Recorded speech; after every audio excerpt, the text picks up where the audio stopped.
Hello YouTube, welcome to Sunday in the Shop. Hope you can hear the Cardinals serenading me. I'm going to show you a video of how I made this. This is my stack for my barbecue that I converted. And you'll see where I got V-notches cut and spot welded with flux core. Not too bad. The lowest setting I had on A and the wire speed was clear down to like a 2. So it's not the greatest welding small stuff. And I cannot tell you the gauge of this stuff. Let's just say it's like 18 gauge, like the tin I was using. So, stay tuned, watch the video, and I'll show you how I made these. Any moment now the whistle's going to blow. It blows on Saturday, but not on Sunday. But yeah, I cut like a 1/2 inch off this pipe. I wanted a gap because all these have a seam in here, okay? And I wanted plenty of clearance for that. By 2 hands, I'd show you how that pulls apart. I told you that whistle would blow. Okay, we'll catch the last part. That's about 3 blocks away, well, maybe 4 blocks away. Yeah, stay tuned, watch the video, then I'll come back and show you a couple other things. Oh, today is Saturday. Friday was the 7th. It rained all day yesterday from 6 in the morning till 6 at night, like a 12-hour rainstorm. And we had some water. We had to have at least 2 inches of water. And we need it. We're in a drought in northeastern Iowa. The extreme is in northwestern Iowa, if I had to correct myself there. Northeast Nebraska, right across the river from me, they're in an extreme drought situation where it goes from red to that real dark, almost black. So we could definitely use the rain.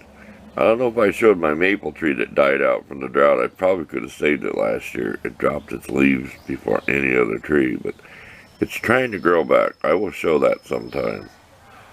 Maybe I'll take a couple of pictures. You'll see a tree where the top's dead, the bottom's trying to grow. So stay tuned, watch the video, and we'll be back. And I always say, look for the pictures at the end.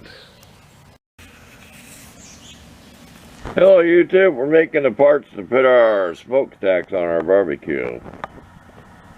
I took this piece of pipe, one of these, and all pipes have a seam in there, okay? Well, I cut on either side of that, so I took about a 1/2 inch out. I have a picture how much I got cut out. And this needs fine-tuned because it's really hard to squeeze to put in there, okay? So this will be in the stack, okay? And see how that's beveled? Look at the picture and I'll show you my pipe cutter that I use to cut this pipe with. Then I ground.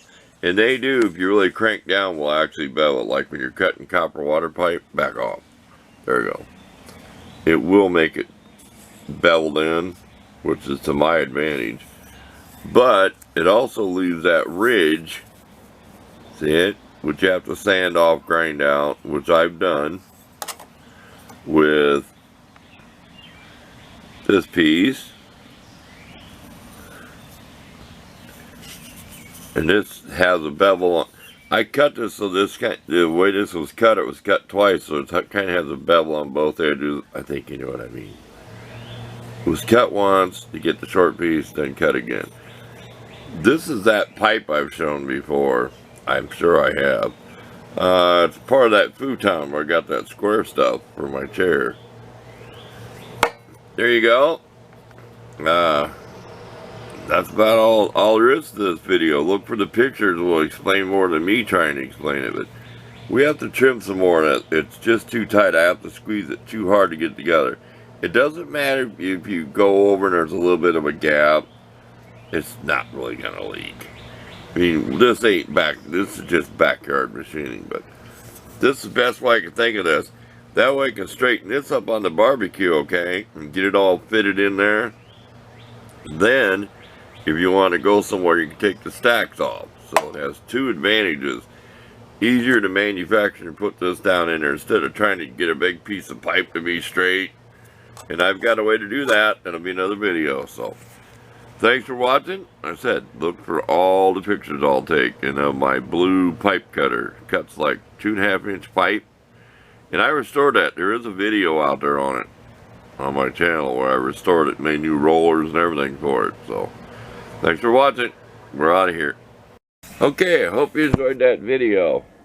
Here's my 4-inch wide The disc is, I don't know, I can't tell you. It's Harbor Freight belt sander, disc sander. I can't tell you if that's 5 or 6. I have no idea. You just have to look it up. But here's our setup. I want to show you. This had rubber corners on it, and I lost one. Well, it never set very good on the bench. That black stuff is foam poster board, 2 layers, okay? That's all my Dremel stuff in that yellow cup. And it works great. I can roll the wagon here. I'm sitting up straight right now, okay, in the chair. It kind of gets to your gut. But you can put your hands on your knees like I'm doing now. You can do a lot of work like this. That's that blue cubic zirconia, whatever. You get 2 of them. They're worth the money. I know I always plug Harbor Freight tools, but $60 for this one was on sale. I had to repair it. I've showed that before and talked about where that was broke. But old clunky. It is. That's what it sounds like when it runs. You talk about a nice tool. I made that out of angle iron. I have a video on this if you want to dig to my channel. But thanks for tuning in. I also included a picture of my pink hollyhock flower. I haven't had any hollyhock flowers for like 15 years.